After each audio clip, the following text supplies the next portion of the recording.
Now adding the mushrooms. Now, this does take a little bit of time. Mushrooms have a high percentage of water in them, and so as this cooks, and the mushrooms cook down, it will go very watery, and you don't want to serve it up like that. So you want to cook them so that they lose most of that more water, but you don't want it to dry out. So we cook it down. Yeah, continually stirring it.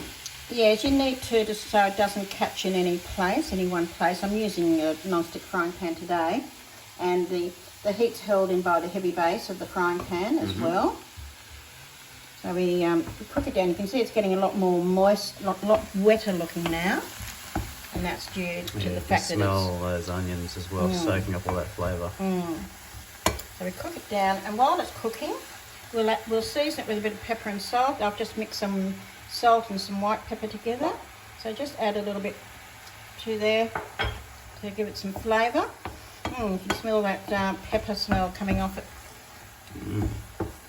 straight away, and cook it down a little bit more. And we're going to add to it some of the parsley that I've previously chopped. I chopped more than I needed for the recipe, and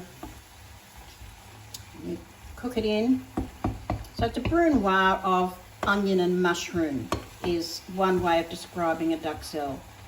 So it's almost looking like mince, like you've cooked a beef mince. mince. It does, until it stops that sizzling bit and becomes a bit drier. Yeah. In fact, mushrooms are often referred to as vegetarian meat because they have a high vitamin B content, and really good for people who are vegetarians, particularly for vegans. And I love mushrooms. I love eating them raw, and do all sorts of interesting things with mushrooms. So cook it a little bit more. You can see it's still quite moist. So we let it simmer there for a short amount of time. Then I'm going to transfer it to this bowl and use it in another recipe. And so we'll go on to the next recipe.